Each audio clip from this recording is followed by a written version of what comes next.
Good afternoon, everyone. Afternoon. Afternoon.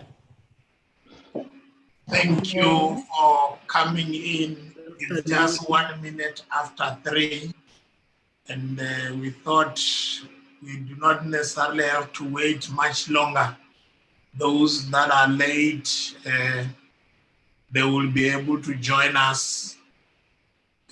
Those that are early, we must not deprive them of having an opportunity of arriving much early while we are waiting for others.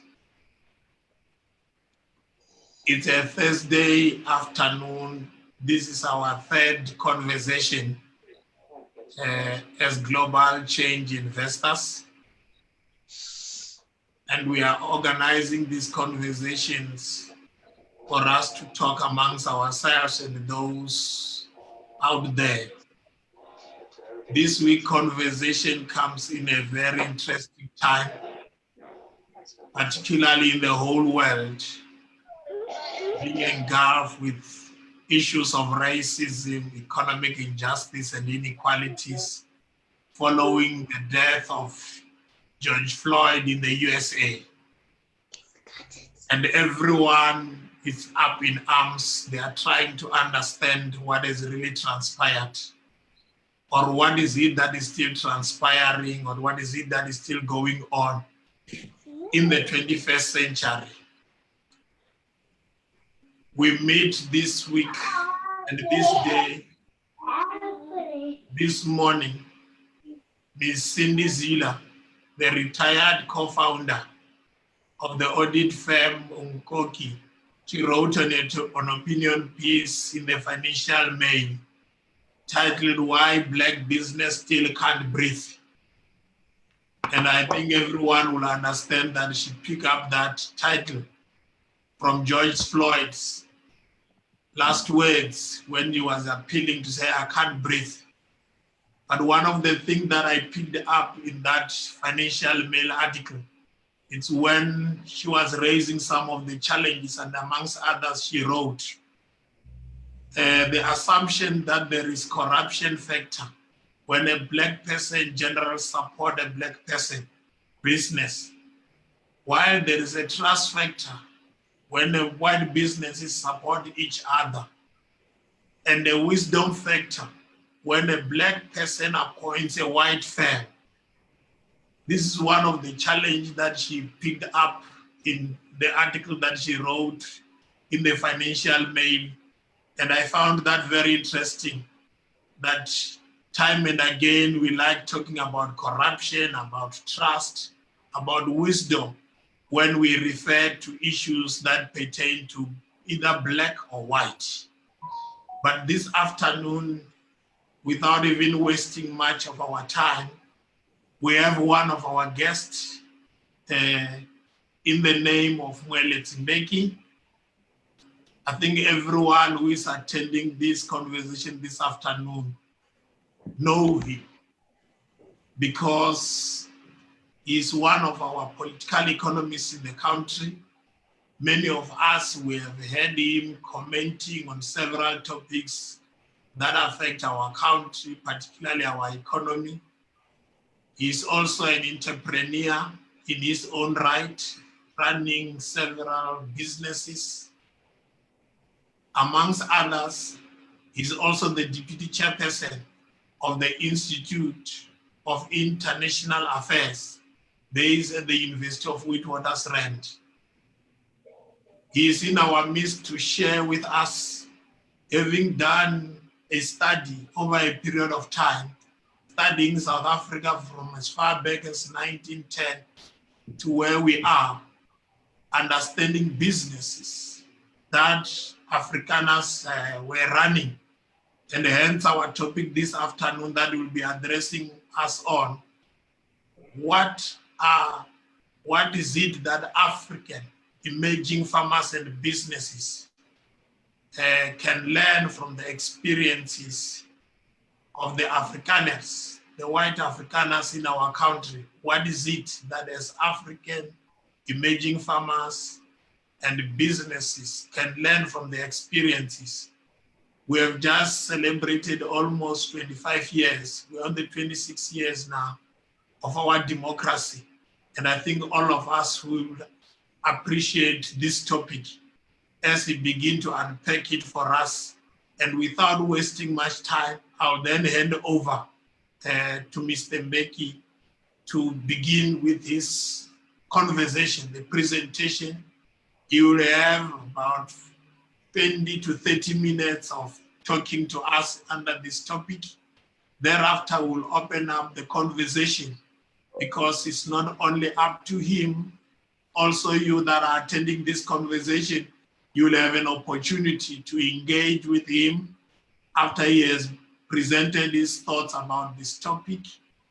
And then we can have a dialogue, the exchange of participants with him, and we can learn from one another. Over to you, Mr. Moeletsi. You are welcome. Thank you very much, Mr. Chairman. It's great to be with your organization and your company and your shareholders and your consortium. It's really a great honor. You opened by mentioning the name of George Floyd. I think we should also, next to the name of George Floyd, we should mention the name of Colin Khoza. Yeah. Because he died under the same circumstances that George Floyd in the United States died under, being killed by security forces that were supposed to protect him. So this is important because there is a huge similarity between the United States and South Africa. And that's where I want to start. Because one of the difficulties we have in South Africa in understanding what is happening in our country is because for some reason, I understood why the apartheid regime did not want us to study our history, to study the history of South Africa.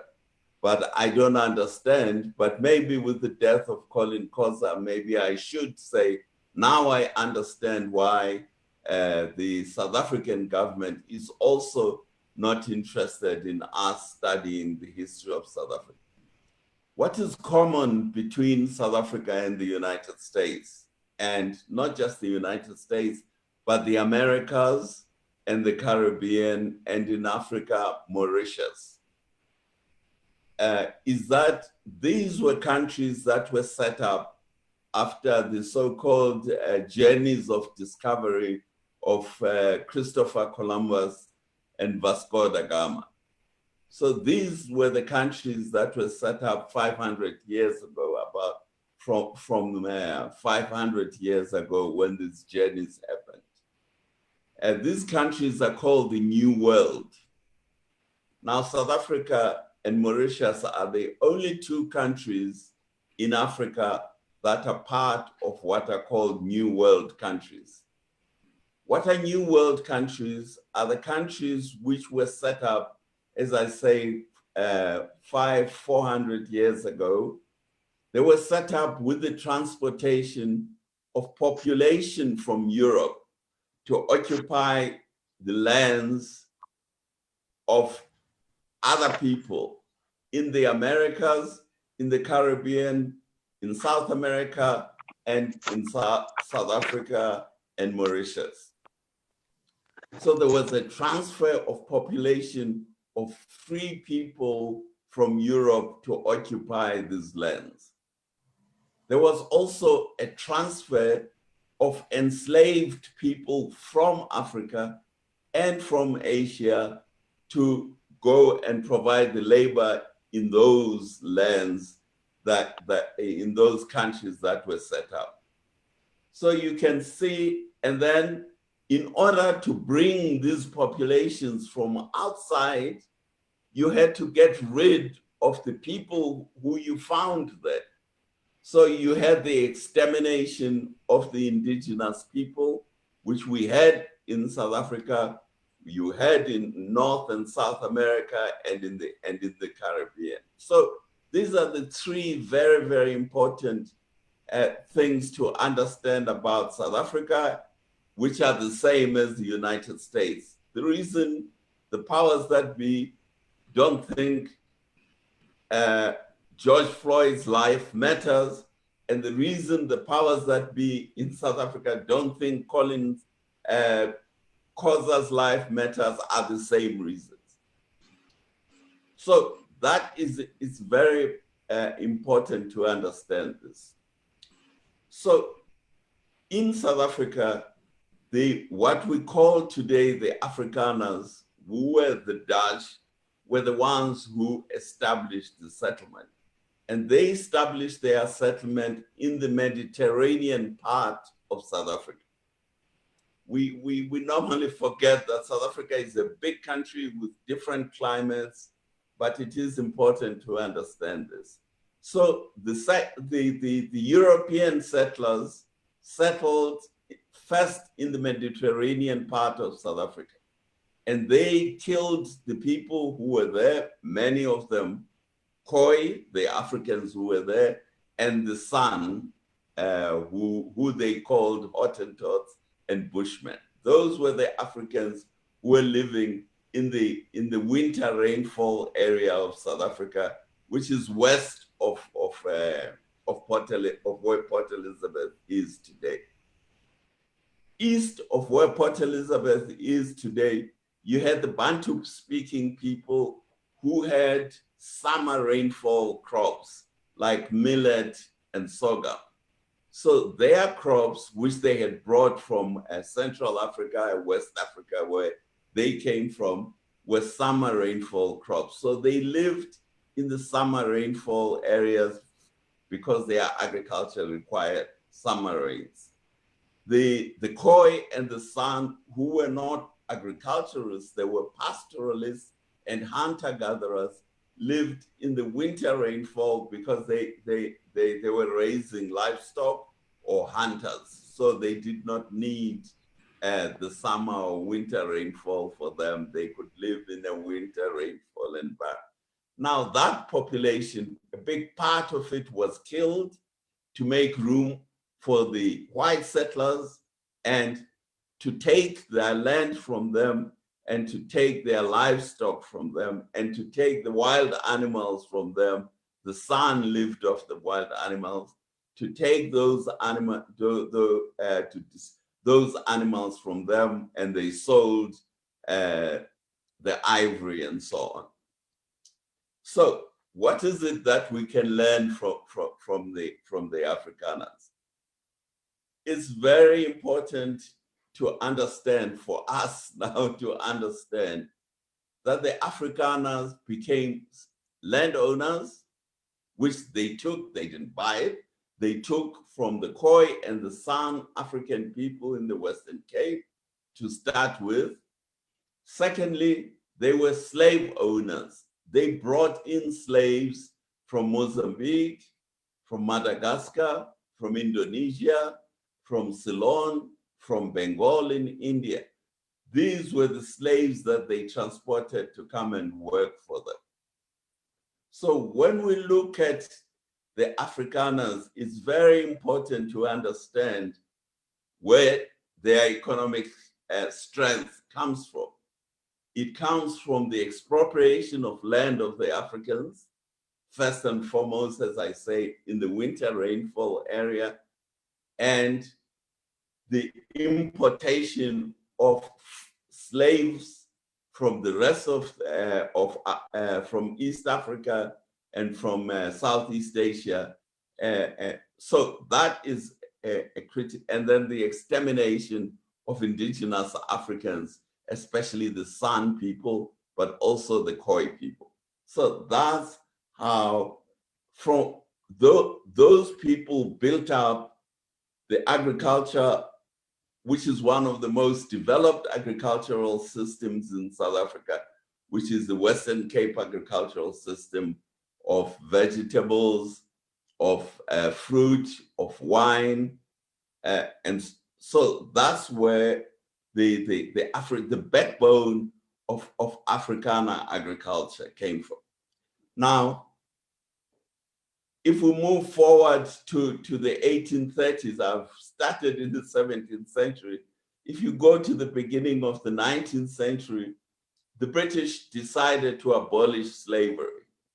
And that was one of the reasons for the Great Trek, where the Afrikaners decided they wanted to retain slavery, and the British, who had taken over the Cape at the beginning of the 19th century, decided slavery no longer suited them.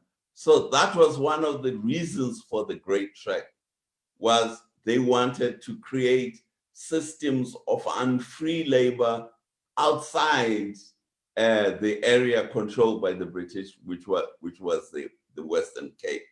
So you start from the 1830s, this huge migration to the rest of what is today South Africa.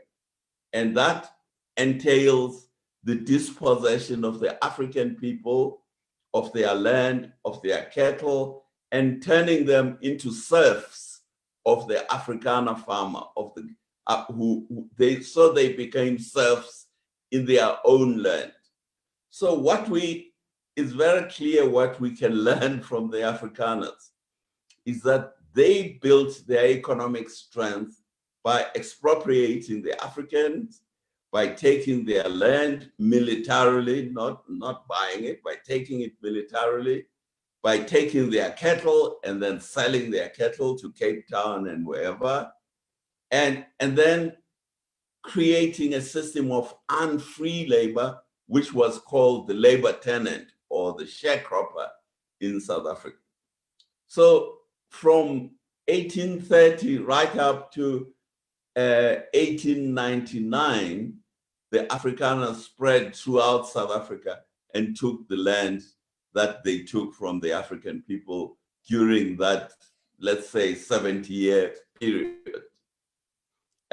Yesterday, I think yesterday or the day before yesterday, what was the 100th anniversary of, for example, of the murder by the Afrikaners and the beheading of Archbishop Thabo Makgoba's ancestor, who was resisting the expropriation of their land. They killed him and cut off his head. So, and if you look at all our history, I think the last war to subjugate and conquer the land of the African people was in 1899, when Kruger invaded the land of the Venda people, now on the border with at the Limpopo, what they call the Northern Transvaal. So the lesson then we learn from the Afrikaners is once they take the land, what they get is actually collateral. The British established the banks, but in order to be able to get money from the bank to pay for your working capital, it's not sufficient merely to own the land. You have to have ability to source working capital. So land without working capital is worthless. So the land became collateral. And that is what was the foundation of the Afrikaners becoming economically successful. They had collateral. So they could go to the bank and say, I have land which is so many thousand hectares, or morgens as it was called those days, or acres. You can have that land. The land, there is a market for land, and if I don't pay you back your money, you can take that land and either use it yourself, you the banker, or you sell it to somebody else. So now this is the challenge that the Africans have, is they don't have collateral in land because their land was taken away from them. So the lesson that we have to learn is that we have if we are going to be business people and we are going to be entrepreneurs, we have to find a different collateral from the ones that the Afrikaners had. We have to build collateral. Now, how do we build collateral? Now, that's one of the challenges that we, the African entrepreneurs of today, have to solve. It's no use us thinking we can replace, do what the Afrikaners did. We can't. First, they killed off the people who they killed. Well, we can't kill anyone, not today anyway. Secondly, they brought in slaves to work for them. Well, there is nobody who's going to be my slave or your slave. So we can't replicate that.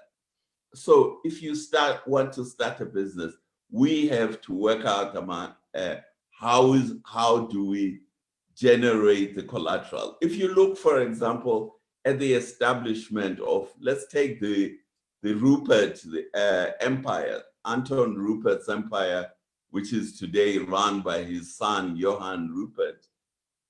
Johann Rupert himself and the other successful Afrikaner institution is Sanlam.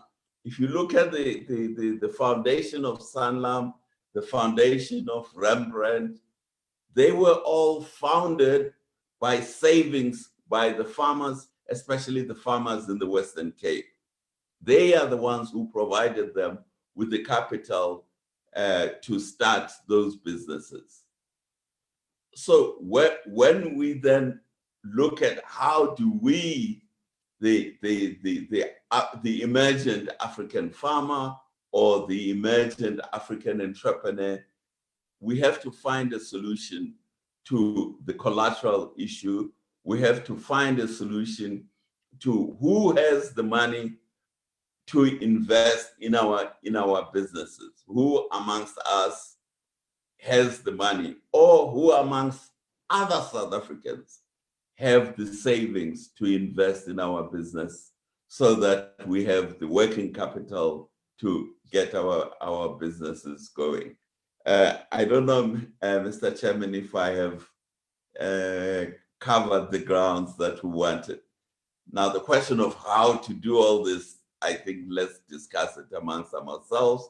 And I don't have a magic formula for what the emergent African farmers where they should get their collateral from, or where they should get their working capital from. But they have to have collateral. They have to have they have to have working capital. That's how the economic system of South Africa works. So I think I should leave it there, and then we can discuss as we go along.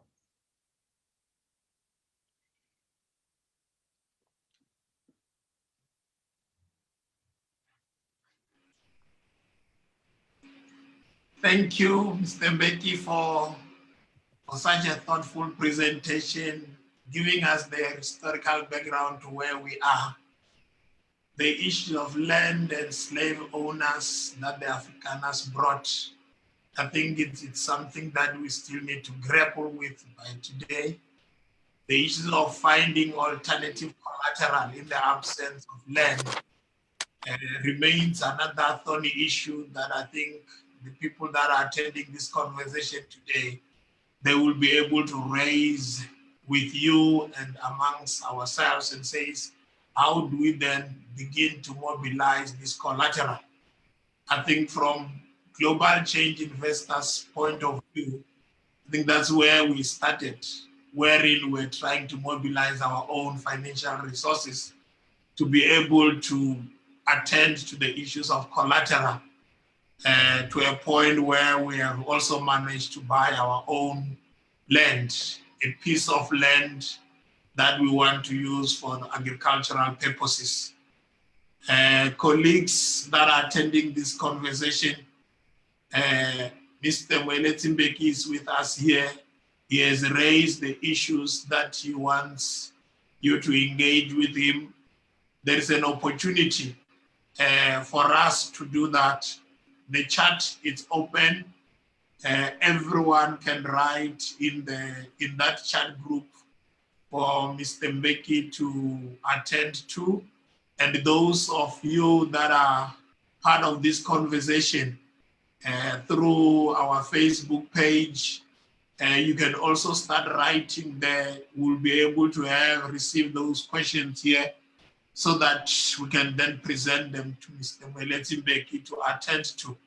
And anyone who wants to raise the question, Zoom allows you to raise your hand so that we are able to see who are those ones that are raising their hands, and then we can then attend to those questions immediately. But possibly as an intro while others are raising their hand, I mean, the extent to which there was an exchange between the British and the Afrikaners in driving or in establishing the economy in South Africa. What was that exchange? What is it that informed the exchange between the British and the African, particularly around 1910, when the Land Bank, we are told, was formed around that time, and it was meant to enable the Afrikaners to go particularly in the agricultural space and begin to develop what is today called the commercial, one of the best commercial farming enterprises in the continent. And I would imagine, I think you should be able to have some thought around that. And why is it challenging today to have something of that sort with the current environment where we find ourselves with many Black or African emerging farmers? They want to go into farming, but they always fail because they do not have access to capital. As you will be responding to that, may I be endowed with your hands raising, and then you also unmute your microphone, and then you can be able to raise the questions. Over to you, Mr. Mbeki. Okay, well, thank you. I think you've raised a very important question, which is the issue of the land bank.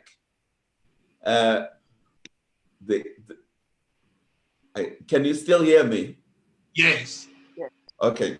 You see, what happened was that South Africa the British arrived to take over South Africa in 1795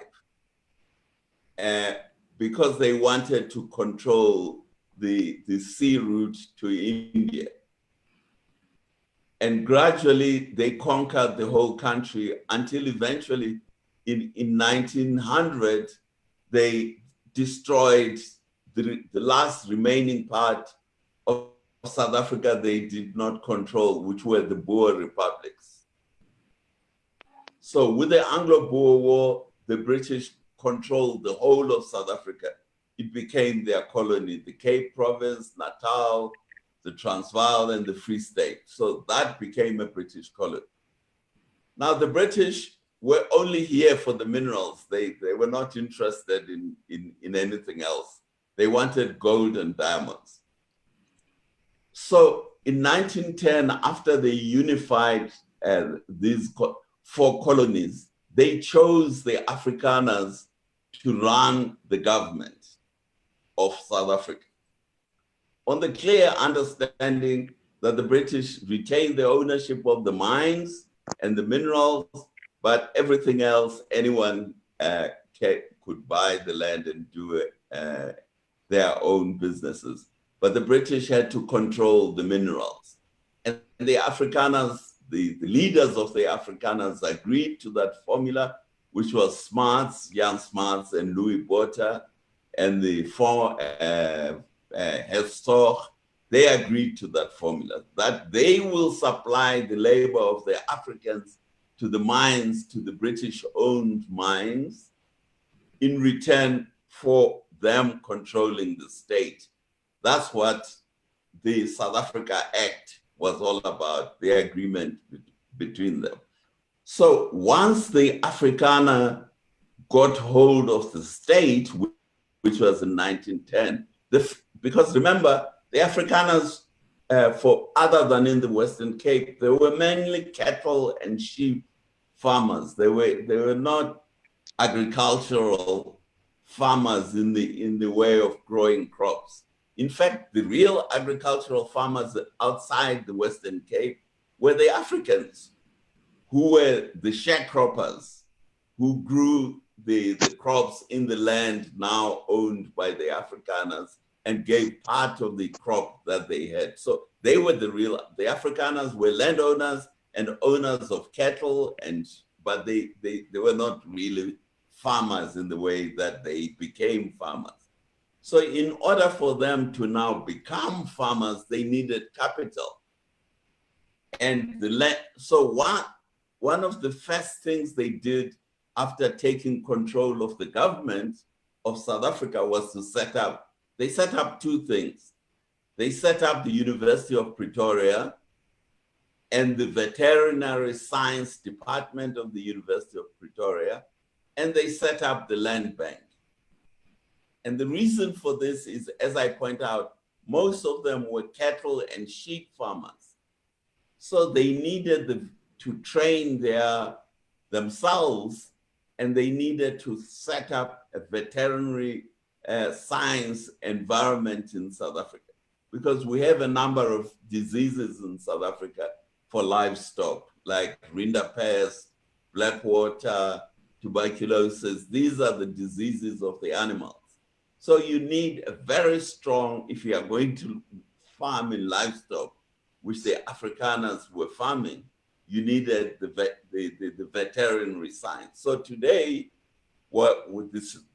probably the largest veterinary science department in any university in Africa is the Pretoria University's veterinary department. It also runs a veterinary medicines division in a place called Onderosport. So that was the first thing that the Afrikaner politicians did, because they were themselves farmers, to look after their livestock. The second thing was to provide themselves with working capital. They set up the Land Bank, again in 1910. So those were the two first actions that the Afrikaner leaders did when they took over the control of the government. Now, if you fast forward to 1994, when the leaders of the Africans take over the government of South Africa, and the Afrikaners said, okay, you people, we were fighting, we can't defeat you, so you control the government, but you leave our economic interests alone. So this was agreed. This is what was agreed in the negotiations between Mr. Ramaphosa and Rolf Meyer, was that we leave the economic interests intact, but otherwise we do our own businesses and we control the state and we protect their property. And that's what's called the Constitution of South Africa. So we agreed to that. But what did we do when we took over the Land Bank? Our leaders were not interested in production. They are not farmers. They were not farmers. So the Land Bank, they used the Land Bank to enrich themselves. So the Land Bank right now is bankrupt, but this is the second time that the Land Bank is bankrupt. So instead of using the Land Bank to support emerging farmers, the Land Bank was used to enrich the members of the ANC who got their jobs in the Land Bank. And eventually the Land Bank, of course, ran out of money, because the bank that is not investing, then of course you consume the capital and it collapses. And this has happened to the Land Bank twice. So that is what the problem is. So the problem is not that there's anybody stopping the South African government from using the Land Bank or or other state-owned financial institutions like IDC and so on, but they've chosen not to use them because their priority is to pay themselves huge salaries out of these institutions, which they have inherited from the Afrikaner regime of the past. We have another question in our chat box from Mudise. He's saying, is the Afrikaner model best practice, or are there others too? What happened to those uncolonized countries led by people of African descent who also still struggle like we do, even those who were freed long ago? Haiti comes to mind, are still struggling.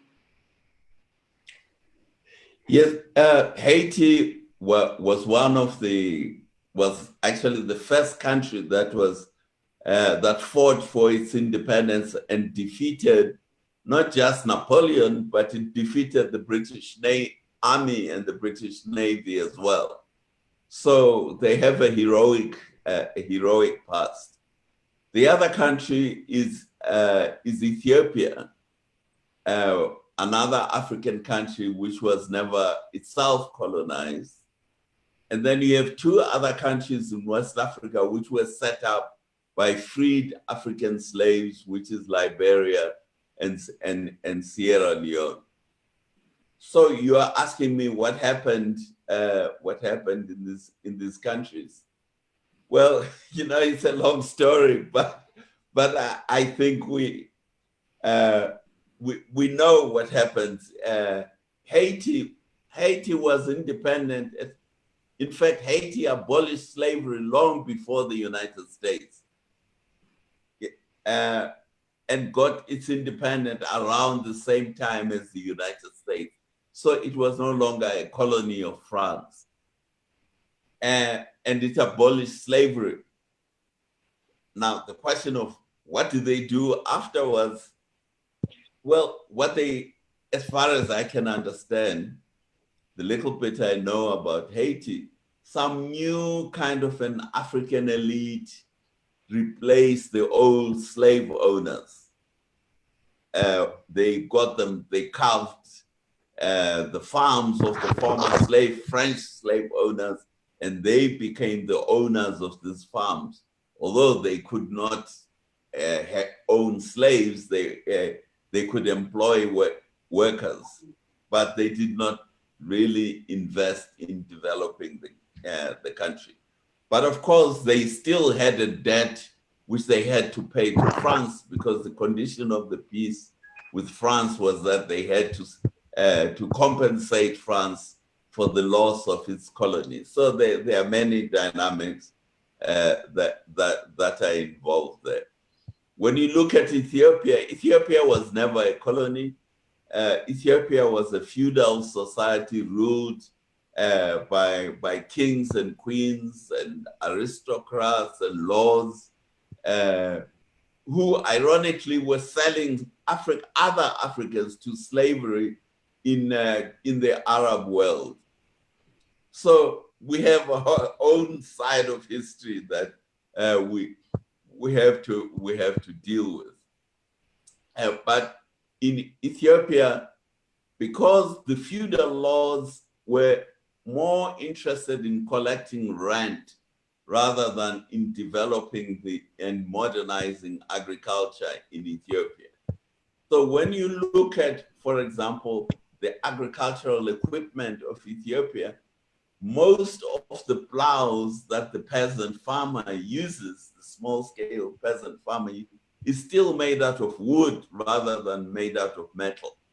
So if you go to Ethiopia and see what the small-scale farmer, which is the majority of Ethiopians, are using, they're using a wooden plow with a small tip at the cutting edge, which is made of metal, but otherwise the plow is metal. Now, this has huge consequences because it leads to the deforestation of the country. The plow is very inefficient. It doesn't dig deeply, and so on and so forth. If you compare it, for example, to the all-metal ox-drawn plow that is used in South Africa and in Southern Africa general. So those were the dynamics that you sit with.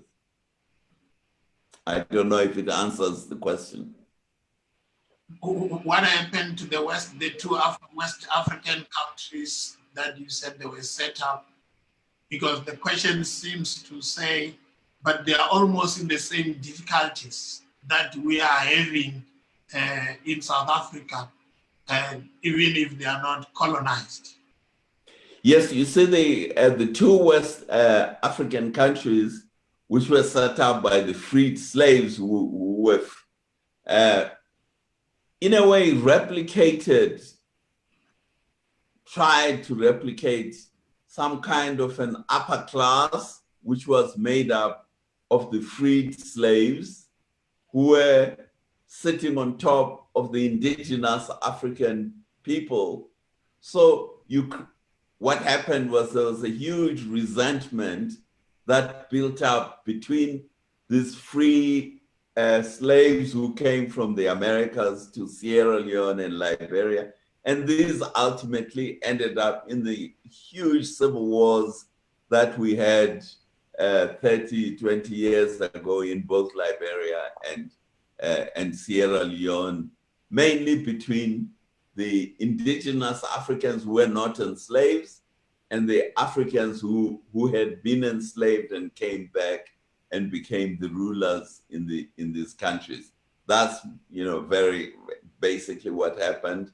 And they then cooperated with the American companies to exploit the resources of these countries, diamonds in Sierra Leone, iron ore, timber, rubber, and so on. So they became go-betweens between the poor and the exploited population and the big companies from the United States, which is a bit similar to what happened in the rest of Africa.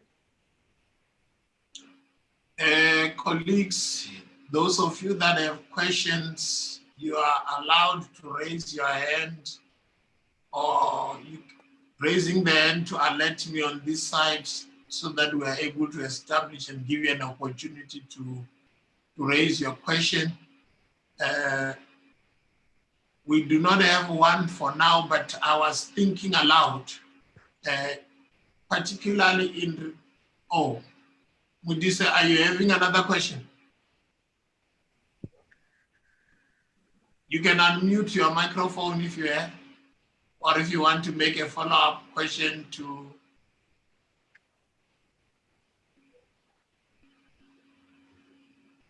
Mudisa Mwazudi, are you having the question? Possibly as he's trying to unmute his microphone. The question that I wanted to raise was, you raised the issue of the need for collateral, particularly amongst Africans, given that we do not have slaves that we can use as collateral, or we do not have the land that we can use. What is it that currently is defeating us Africans, being the majority, even in South Africa, even in the whole continent of Africa, to begin to come together, use our collective efforts in building this collateral in the absence of the land that we are expected to have, that we can cede to the bank for us to be able to grow our businesses? Because as we speak now, yes, we are the majority, but when you do not have collateral, even the financial institutions, they do not have confidence in giving you money in the millions to be able to grow business and faster than what we will do if we were to rely on our family or friends to give us the monies. Well, I was a journalist in Zimbabwe in the 1980s. I got there soon after independence. And one of the areas that there were a number of journalists from South Africa who South Africans who the Zimbabwe government asked the ANC and the PAC to send to go and work in Zimbabwe, because they, you know, ZANU-PF was not always as dumb as it is now. At some stage, they were a very smart organization. So when they got independence, they bought control of the Rhodesia Herald. And the Rhodesia Herald was owned by a South African company called the Argus Group, which owned the Star in South Africa. So this company was listed in the stock exchange. So the Zimbabwe government bought controlling shares in the stock exchange with a loan, with a grant that was given to them by President Obasanjo, who was then president of Nigeria. So they were given the money, so they bought control of the Rhodesia Herald newspaper, the Sunday Mail, the Chronicle. So many of the white journalists didn't want to work under a ZANU-PF controlled media. So what ZANU-PF did was to go to the liberation movements who were still not free, which was in Southern Africa, which was us in South Africa. So they went to the ANC, they went to the PAC, they went to SWAPO, they went to the PLO and said, can you send us journalists? That's how I ended up as a journalist. At the time I was working for the BBC in London. So the ANC said, you know, you go and work for and help the Zimbabweans. So we worked. Now, one of the assignments I worked on was the growth of commercial farming amongst the Africans, amongst the Zimbabwean Africans. And it was a fascinating story. But what the Zimbabwe, the Rhodesian regime had set up an equivalent of the land bank in South Africa. It was called the Agricultural Finance Corporation. But when the Zimbabwean government took over the Agricultural Finance Corporation, instead of milking it to enrich members of ZANU-PF, they actually started financing, providing loans to African commercial farmers, African entrepreneurs who had shown that they have ability in commercial agriculture. Some of them had been managers in the commercial farms, others got degrees and diplomas in agriculture during the liberation struggle. So they were provided with loans to buy farms and to develop their businesses. So that is one of the solutions that happened.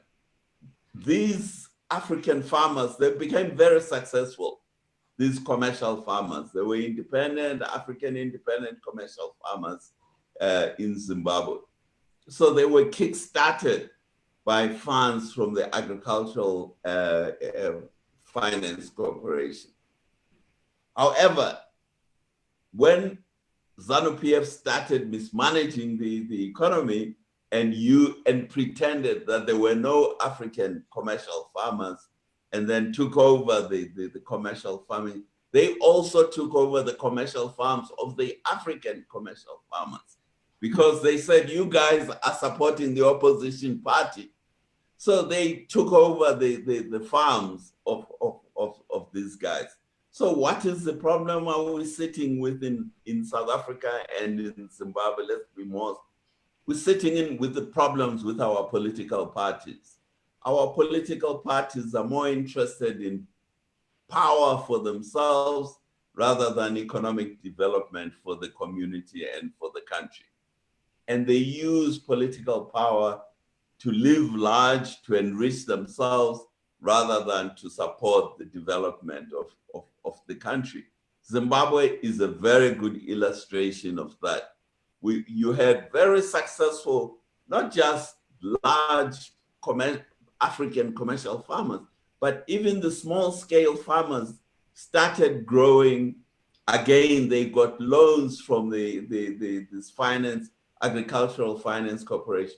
They got loans. They started growing cotton, which had more value for them, and they made more money out of growing cotton.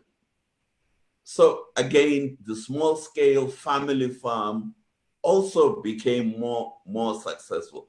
All these were destroyed by ZANU-PF in the 2000s, while they were clinging to power. So this is one of our problems. Now in South Africa, it's the same thing. We have the land bank. We inherited, the ANC inherited the land bank, but the land bank does not lend money to emergent farmers on concessionary loans. It behaves like a commercial bank. And on top of that, it's so mismanaged that it has collapsed twice already. And the commercial banks are now having to take over the financing of the farmers. But the commercial banks don't have the social responsibility that, for example, the Zimbabwean Agricultural Finance Organization had. So the problem really is our own political parties. There is a comment here as Chapelo is unmuting his microphone. He has raised his hand to ask a question. But Dulitseng is saying, I will imagine for us to build our own working capital or collateral, we need to pull our resources together as Africans to create our own banks, to divert our investment away from the so-called sanlams. I'm not sure if you have comment, but if possibly you need to look at that, it's triggered by the sanlam. What happened with the demutualization process that was undertaken in the new dispensation a good process? Because majority of us Africans, when the demutualization process was taking place, we opted to receive the money to our pockets, and we use it for whatever purpose that we needed to use it. And then others, particularly those, the whites, they remain as shareholders of these demutualized companies or the new private companies that were in existence. I'm raising that possibly in line with what she's raising here, that how about using our own monies to build our own institutions? Well, that is very doable.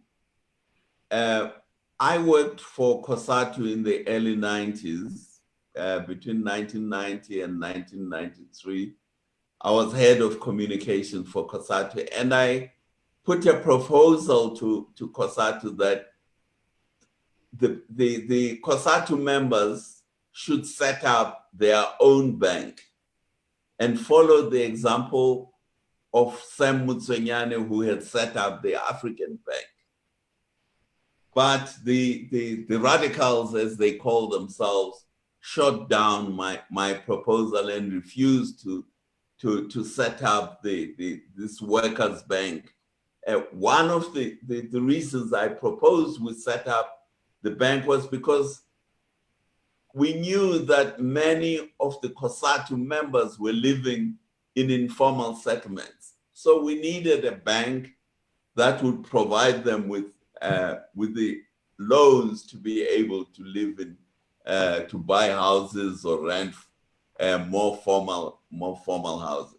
The COSATU leadership at the time rejected that, and we are where we're. So it could have been done, it wasn't done. So these are part of the problems of the leadership of the Africans in South Africa.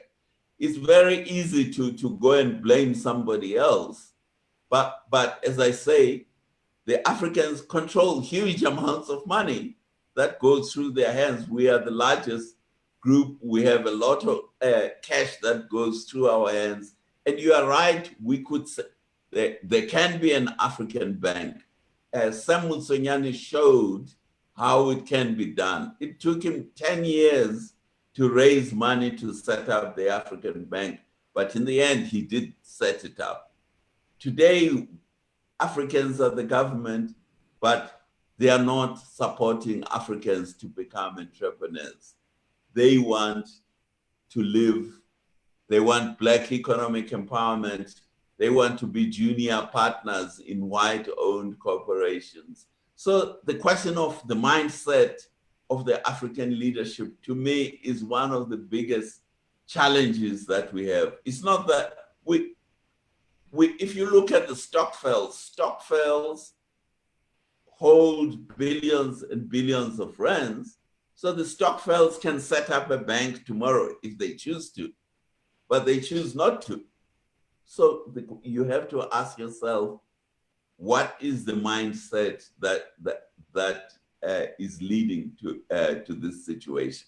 You can set up, for example, you don't even need to set up a bank which requires a lot of capital. You can set up a credit union which requires far less capital, but acts as a bank.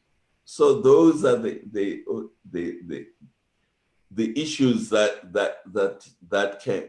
But the challenge is really, as I say, the mindset of the African leadership is so focused on having a comfortable life with big salaries from government, big salaries from state-owned enterprises, big salaries from listed companies, from the so-called white corporations. That's the mindset of our leadership. And now that's what we have to overcome. Without overcoming that, we will always be having this conversation 10 years from now, 20 years from now. Kenneth has a question. Lucy, you may unmute your microphone as we get Kenneth's question to Moeletsi. Should we really be setting up new institutions, including big corporations, instead of taking control of these organizations? Because Africans contributed to the wealth and growth of all these entities. We need government interventions and instruments to achieve this. Don't need to reinvent the wheel. I think you wanted to say we don't need to reinvent the wheel. Well, you see, taking over somebody's asset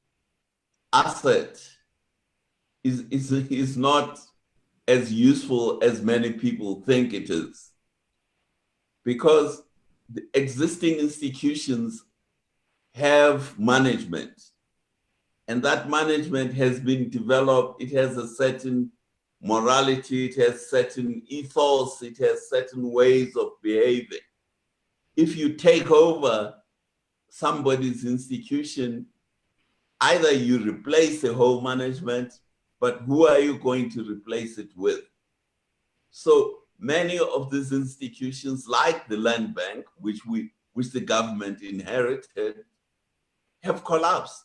South African Airways has collapsed. So when you take over existing institutions, it's not the solution that many people think it is. When you create your own institution, a good example of an African created institution that was created since 1994 is MTN. MTN is today one of the largest multinational companies in South Africa. It was created from scratch by the Africans themselves. Today, it operates in Iran, in Syria, in North Africa, in West Africa, all over Africa, created by the Africans themselves from scratch.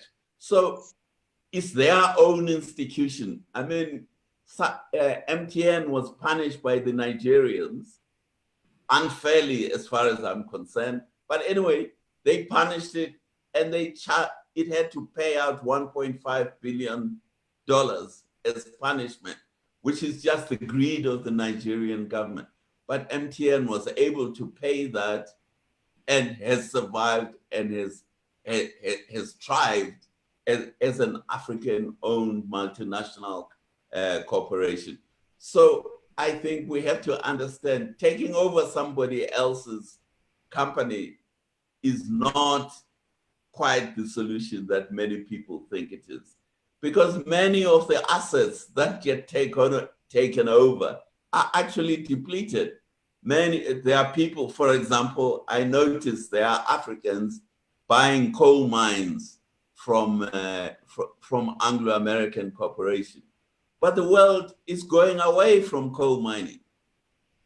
So what is the point of you buying, getting yourself in debt to get billions? You give these billions to Anglo-American, and then tomorrow there's no demand for coal. So those are the traps that acquiring other people's assets put you in. It's much better you build your own company. Look, let's take Herman Mashaba. Okay, Herman Mashaba built a hair products company, Black Like Me. Now, it's still running. He built it from scratch. He got people to work for him who had the requisite, but him and his wife, Connie, built up the company, and the company is one of the most competitive company in the African hair care business. So it can be done, and that is the best way to do it. Because anyway, taking up an existing business, you don't know all the worms that are inside this business. Like I'm explaining to you, Siriti, I think the company is called Siriti, is buying coal mines. I was reading yesterday that Britain, for the last 2 months, has not used coal to generate electricity. So they invented the use of coal for steam engine, but they've stopped using coal themselves. Now, we, the blacks in South Africa, are buying coal mines from Anglo-American corporation. And, you know, I have a friend in Zimbabwe who bought asbestos mines from a British company. Now this poor guy, he was left holding this baby who was like, you know, breathless. So it's far better to build your own business rather than to, once you have the business and you know the issues of your industry, then you can buy another company. But to think you can take over the company like the ANC government taking over SAA, and they think they can run it, and taking over the land bank and thinking that, oh, we're now rich, we're great bankers. Well, the bank has collapsed twice already. Lucy, you can ask your question. Good afternoon. Mine is not really a question, but you know, I just want to comment and share a little bit of experience on these stokvels, and how, you know, if we can maybe work harder, you know, to bring together these stokvels. I think they can also help, you know, in advancing the ideas, the ideologies of us as blacks, you know, wanting to do things for ourselves. Now, what I see as a problem here is that as blacks, I don't know why, but we seem to have, you know, a problem with trust issues. We do not believe in what is being started by a black person. That is why maybe we will also fail, you know, to can start banks of our own. But let me share this with you. I was a member of a stokvel that ran for 14 years. In that stokvel, we would meet every month, once a month, and then we contribute money, 200 rand, or multiples thereof, depending on how much you'd want to contribute. And that was done by ordinary women.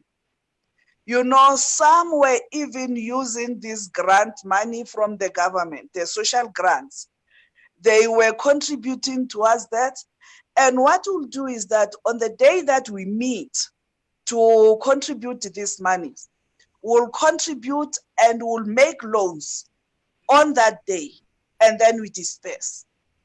Next time when we come to meet again next month, we pay for the loans at a certain percentage. We pay for the loans that we made last month, and then some people will loan. If I want to loan again, I'll do that. And you know, it was not that many women. We were about 30 plus.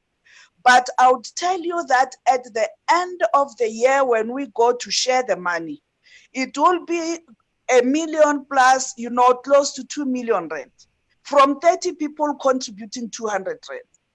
And some, depending on how much they would be contributing, they'll walk away, you know, on the last day of the year of our Stokvel, people would walk away with 100,000 plus. So I think now, if as South Africans, we can learn to trust one another and we allow these kind of things, just imagine maybe if now for 30 people being able to generate something at the region of 2 million rand in a year. Now imagine if maybe we can get people contributing, say 1,000 rand, and we get 200 of them. How much can be generated? Won't that be sufficient to can, you know, start up a bank? Thank you.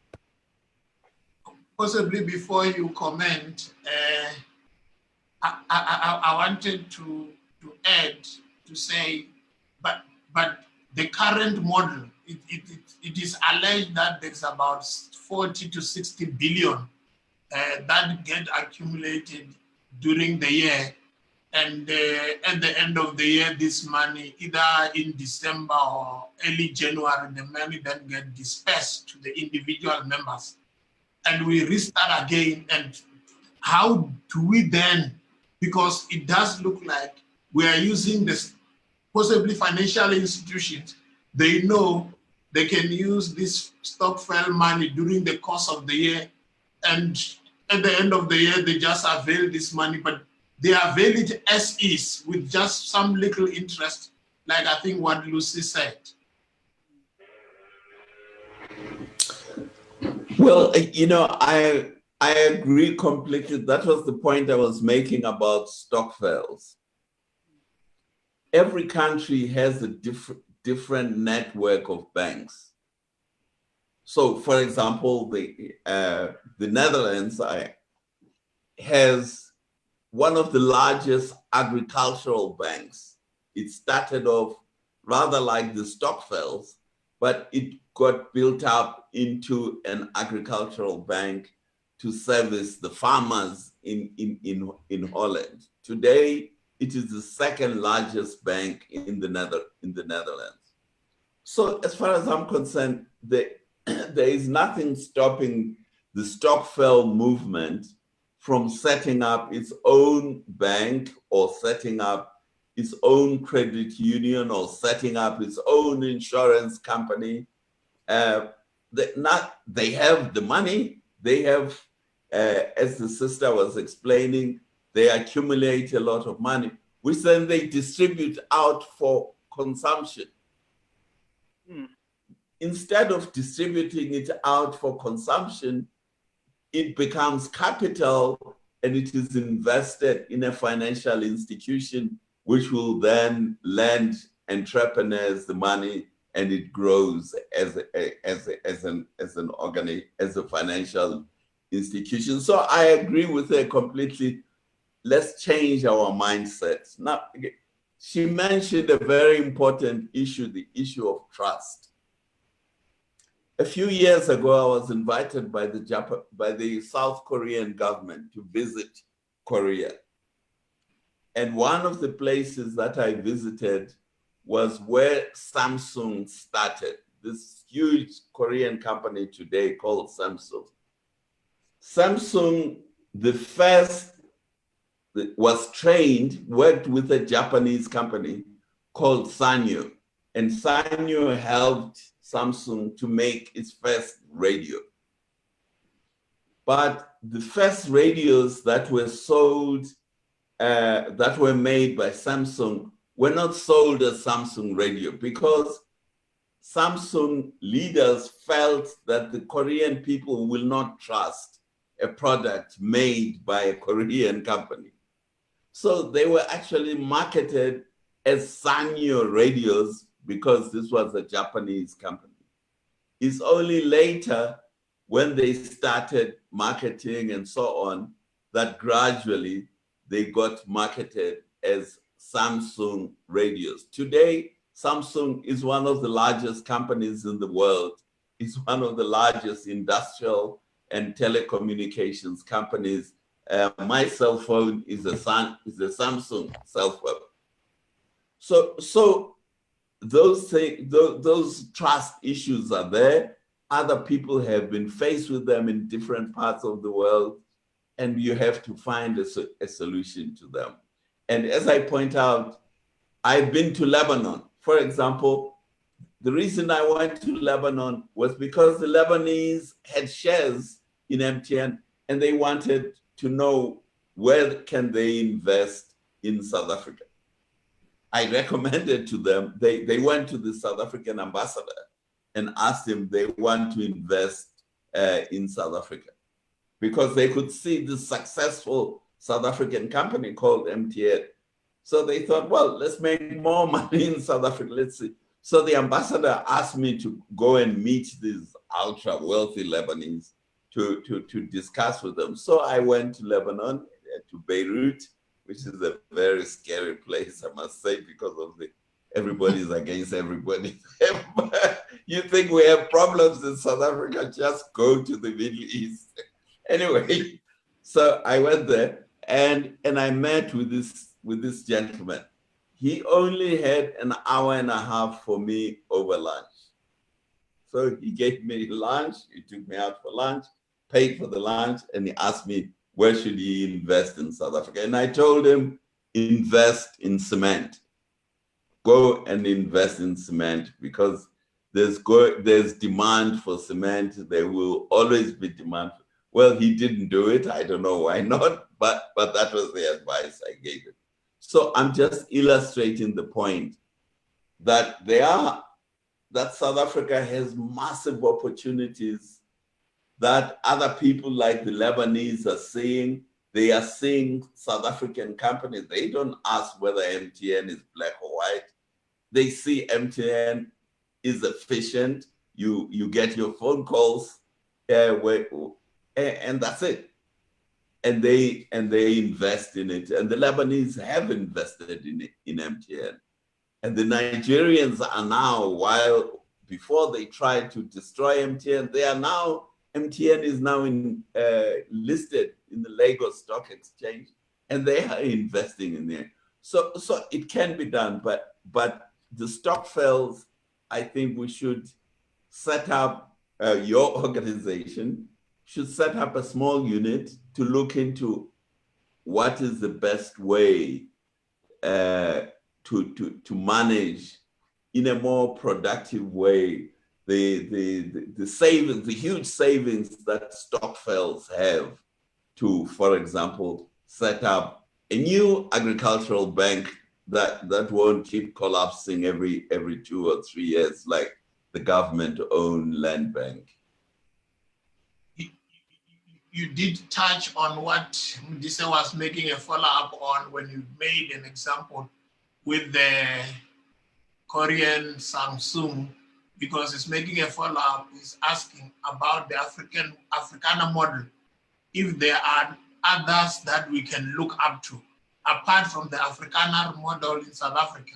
Are there other models that we can look up to? He further asked, is lending against collateral the model we should follow?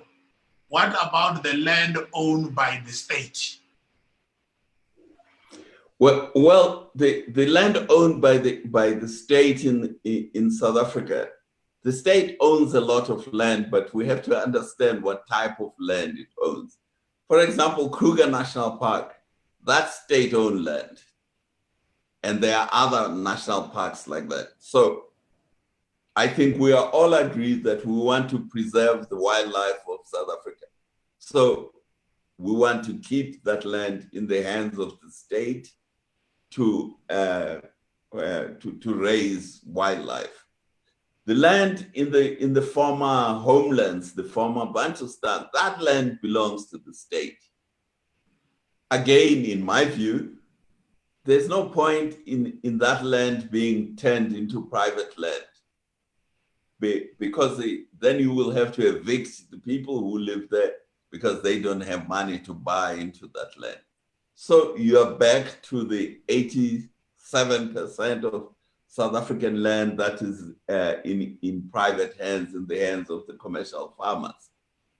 Now, the interesting thing about South Africa is that a huge part of our commercial farms are on the market. They are up for sale. At any one time, there's a huge part of the commercial farms that are up for sale. If you set up a serious agricultural bank owned by the Stokvels, in no time you will be able to buy that land and finance the development of emergent farmers. But of course, they have to know what they're doing, because you can't give land to people who don't know how to farm. Farming is a scientific business, and people have to know what they're doing. So it can be, all these things can be done, there are solutions to it. But it's very clear that it's not a priority for the government, our president. The irony of it is that for the Afrikaner regime, it was their priority to sort out the economic development of the Afrikaner population. It's not that for our government. Our government is more interested in giving us welfare rather than in giving us capital to develop our skills and to develop our business. They're very keen to give you welfare. I mean, the other day they said, okay, anyone who wants 350 rands, I'll give you 350 rands. And then these add up to billions. But if you went to them and said, I want to set up a factory, oh, no. They won't give you the money. But if you want these billions in order to consume, they are only too happy to give you the money. So again, this brings us back to the mindset. Yeah. Trying to make a follow-up to that, particularly on the trust issue. Why is it easy for non-Africans to trust agreements that even if they come in touch with one another, particularly in conferences or whatever, and they identify an opportunity emerging out of those conferences, they are able to call a third party, being either in the form of a lawyer or an accountant, to help out, set out an institution that will then drive this opportunity. Even if they're coming, they're not necessarily South African, they meet in South Africa, either one from Australia, one from UK or America.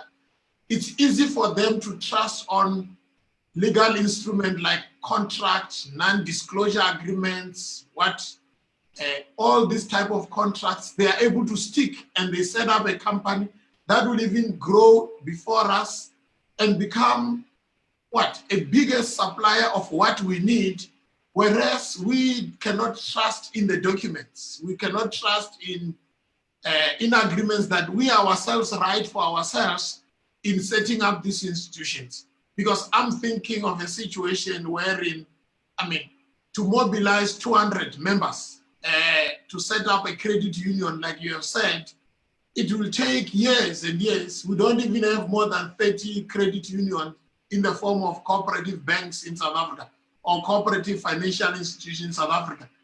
Why is it like that when you have got over 50 million, as we speak, Africans in South Africa that cannot come together? Even if there's a constitution, there are shareholders agreements that each one of us sign, but we still do not trust on where we had signed ourselves. Well, that's a very difficult question to answer. I mean, I can add to what you are saying about trusting institute. The South African government had a three-year agreement with the public sector unions, which they entered into in 2018 about salary increase over the 3-year period. And this year, they just decided to renege on the increase that had been agreed. And they stopped to pay the union members, the public sector union members. So obviously, this is like a cowboy mentality that we have in this country by our own leadership. How do you just stop just like that? That this is an agreement. Whether they should have agreed or not is another matter, but the point is that they had a 3-year agreement with the public sector unions that year 1, we will get an increase of inflation, year 2, it will be inflation +1, year 3, it will be X, Y, Z. This is agreed, negotiated, agreed. Then suddenly the Minister of Finance during his budget says, oh, sorry guys, we're canceling. We're no longer gonna pay you for this year for what we had agreed. So, and they haven't paid. I mean, the unions are now going to the courts and crying, but now how do you trust leadership that is like that? That just decides, no, we don't feel like honoring the agreement today. So this is, you know, so I agree. We have to be more demanding of people in leadership in South Africa. We, the citizens. Oh, sorry. You see why he's saying funding to contribute money and trust is not a big issue. I think he's trying to contrast what we earlier talked about. He's saying doing the actual economic participation is the problem amongst Africans. The reason why, I think, putting in context what he's raising, the issue why stokvels are able to bring money together and they contribute, and at the end of the year, they then dismantle whatever that they've put together, even in the millions as Lucy raised. But he's saying that is not an issue contributing, but beginning to start this company or generating the momentum for economic participation amongst Africans. He said it's the big problem. Hi. What is your comment on that one? Well, I think we have to realize that amongst the Africans, especially amongst the middle class, but amongst the Africans generally, there is a huge demand for consumption. We see the white level of consumption and we say we want to consume at that level. So we don't want to save, we want to consume. So that is one aspect that has to be, you know, we have to educate ourselves and one another and each other that saving actually is important. So though I think those are the dynamics, but I don't have an answer to tell you the honest truth. But all I'm saying is that Africans do have savings in South Africa. If you look at the government pension fund, admittedly, that is a compulsory saving, but it shows that the savings can be made. The PIC invests billions, if not trillions. It collects and invests billions every year, which are the savings of predominantly African civil servants in this country. So it can be done, but the issue of leadership, I think this is one of our big problems, not just in South Africa, but in Africa, is that we have very weak leadership, which does not have a clear focus, which does not have originality, thinking about what it itself wants to achieve. It lacks clarity of purpose, and it lacks staying power to pursue its objectives. These are all the weaknesses we have in Africa.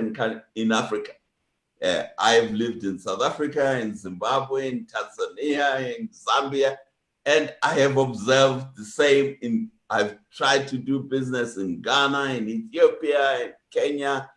There isn't that staying power that you need to have if you are going to build an institution like a company. You have to have a single-mindedness, a clarity of purpose, and an understanding that it's a step-by-step process. It may take 5 years, it may take 10 years, it may take 15 years, but you have to stay with it. So those are the dynamics, I think, that we have to teach in our schools, in our universities, in the same way that I was saying we need to teach the real history of South Africa. How many people, for example, how many of your members who are listening today know anything about slavery in South Africa? Very few. You ask them. We'll ask them, but I mean, the element of slavery is most of us will not have the depth of the extent of slavery in our country. We are approaching 4:30, and we had said the conversation will finish at 4:30, but there is a follow-up question that I thought, let's not leave it unanswered. And as we will be answering this follow-up question by Kenneth, those of you that had not registered, given that we'll be having this conversation on a fortnight basis and different topics that seeks to galvanize the momentum for us to do this collective action, undertake this collective action. GCI, I think, as a company, we are soldiering on, Mr. Mbeki. We are in our third year. I'm very encouraged. Yes, we are soldiering on. We are in our third year. We have already bought a 4-hectare land that we have finished the business plan. We want to establish a piggery. You have said we need to be productive in this conversation. That's one of the first initiatives to be productive that we want to establish. It should be, this infrastructure should be starting possibly now in July. We are also starting with our brick making factory, given the housing challenge, particularly in Gauteng, where there is a demand for bricks and we want to enter into that space. These are some of the initiatives that we are undertaking to be productive, building on our own. We have not yet found anyone to help us with financial. We are contributing our own money on a monthly basis. And that's where that's far we have gone. But Kenneth, possibly as we round up this conversation, because there's no hand lifted up, I think we can use Kenneth in closing as a follow-up, because he said, I agree with Mr. Mbeki, but maintain that Black people continue to fuel the growth of all of South Africa Inc. I think it's South Africa Incorporated.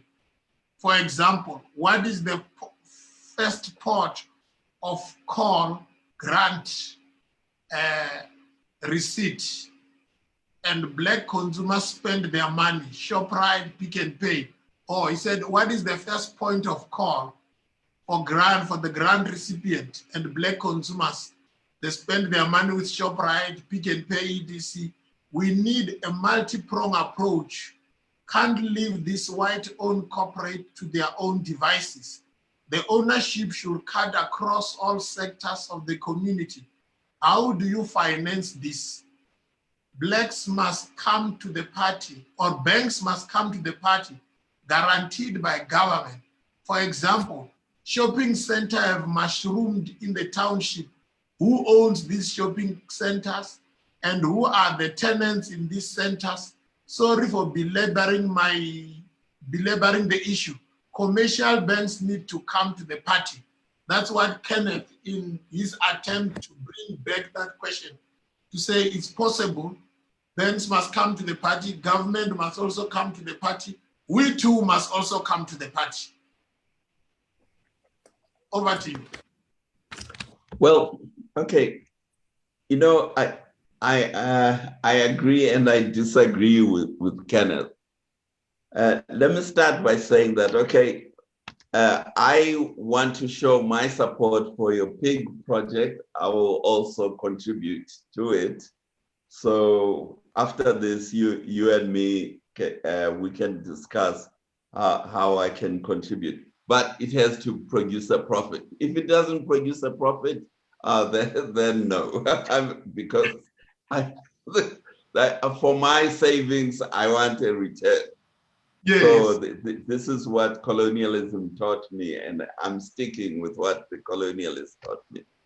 So if it's good enough for the colonialists, well, it's good enough for me. I also must have a return. So I'm willing to invest in your pig project, but you have to show me how that it will produce a return.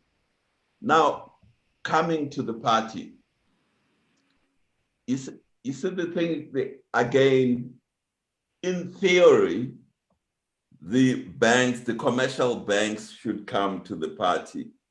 But the reality is that nobody does anything for you until you do it for yourself. You know, I set up a book publishing company. And the book we published a month or so ago is the biography of Sobukwe. Now, I can go to Exclusive Books, and Exclusive Books distribute my book. But before, they were telling me, now, who are you? When I first started, they said, who are you to, we don't know you. So you have to take the risk yourself, which we did. Interestingly, the first book that we published, which we chose ourselves, was called A History of Inequality in South Africa. It was written by an Afrikaner professor at Stellenbosch University. Very good book explaining how the Afrikaners exploited the Africans, and the English jumped in on the bandwagon and exploited the African people and so on. And you know, we've had, I think about 5 reprints of this book. It's a very, it's a popular book. So once we had a success story out, now Exclusive Books, they don't even ask who we are. When we have a book coming up, they say, okay, put us on we'll distribute the book, but of course they still take a cut out of our book. But we had to do it ourselves. So the point I'm saying is that, of course, the commercial banks will come to the party if they think this guy is making headway. Let's take the pig project. If we make headway with this pig project, I can tell you the banks will come and say, okay, we now want to participate. Why? Because pork, you know how many pigs are slaughtered in China? 700 million every year. A Chinese, every man, woman, and child in China eats half a pig every year.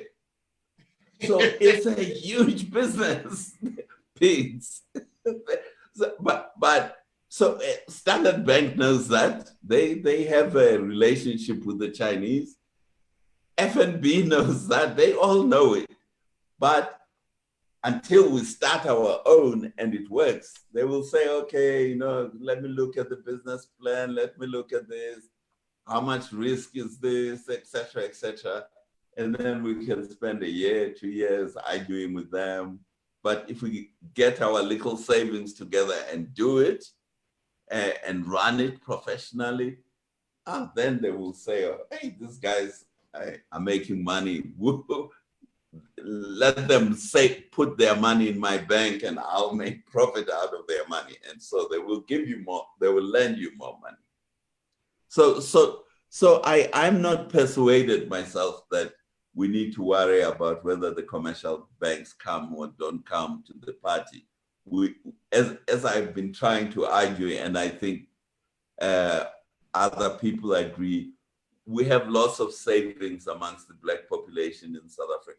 We need proper leadership that these funds are used in a way to support entrepreneurs, to support new businesses, to support employment creating businesses, and the opportunities are enormous. I mean, you can sell your bacon to Zambia tomorrow. The Zimbabweans have destroyed their economy, so you can sell your pigs to Zimbabwe, and so on. And you have countries like Angola with huge amount of oil, huge amount of cash. They produce nothing. You know, Angola, Nigeria, this is a hugely rich country. They import all their food, but they're importing it from Brazil. Now, where are the South Africans who company retailers, the young African entrepreneurs going to Nigeria, going to these oil companies to sell South African products, which are made, which are grown or made by GCI. You have to create your trading companies to do because the opportunities are there, enormous opportunity. And Asia, I mean, Asia has what, 40% of the world's population is between China and India, just two countries. So these are huge markets. The Americans sell their soya beans to the Chinese. So we also can develop farms to sell soya beans to the Chinese as well. Nobody's stopping us. But we have to do it. Nobody will do it for us. Is there space, in conclusion, for the likes of Global Change Investor, GCI, in the upcoming, the Africa Continental Free Trade Agreement that is kickstarting now in the 1st of July? Small companies like ourselves, what is the extent to which we will be able to benefit, like you are raising, the likes of Angola and Nigeria being huge markets that we can tap in, but the extent to which small companies like ourselves, how do we engage into that or get involved into that space through this agreement that is starting for Africans in the 1st of July? Well, there's huge opportunity. As I say, South Africa has a big beef industry, for example. Nigeria imports beef they have lots of cattle, but for some reason, they import beef from Brazil. So, but by the time the beef comes to Brazil, it's frozen. Now, we're only 6 hours away from Lagos. We can fly fresh beef from South Africa. We can fly it there fresh, so it's not frozen when it gets. So these are the opportunities that are there. Everybody is thinking 4th industrial revolution and what have you. Well, okay, those who have the capability, let them go and make robots. But the reality is that South Africa is so well placed. Congo, Democratic Republic of Congo, is such a chaotic country. We can go and start selling gradually we start investing, gradually we start building in the Congo. So the opportunities are there, which is why the Chinese, if you go anywhere in Africa today, you see Chinese everywhere. Why? Because the Chinese can see the huge opportunities in Africa. So they're taking advantage of these opportunities. They're buying.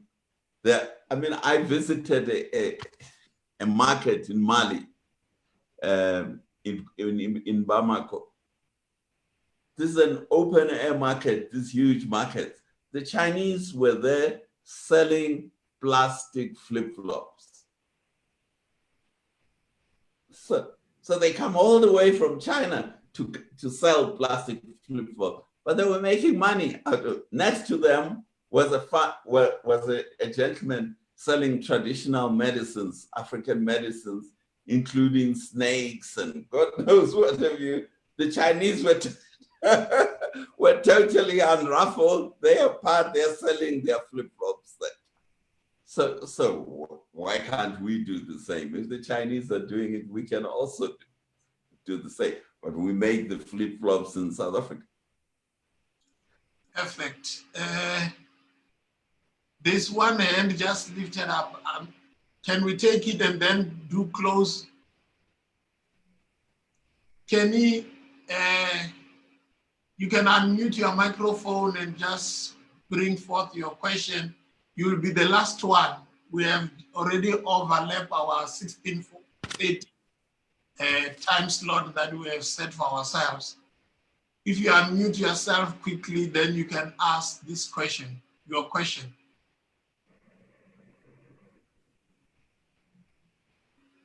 I'm not seeing a movement in the unmuting there.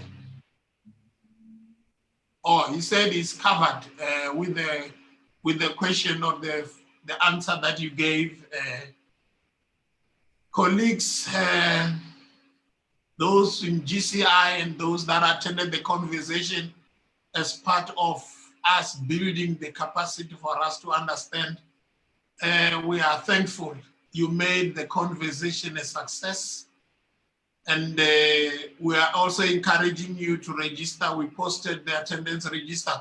It's a digital one on the chat. You can also register so that future conversation in the next 2 weeks, every fortnight, we are hoping to have a conversation. We'll be able to alert you or let you know this is what we'll be talking about. But it's all about galvanizing our efforts to do something for ourselves. That is what we are doing. And on behalf of Global Change Investors, we do not have enough words to thank you, Mr. Moeletsi Mbeki, for taking your time and come and be with us this afternoon. We are just a small company trying to do one or two things that we can showcase to our fellow brothers and sisters.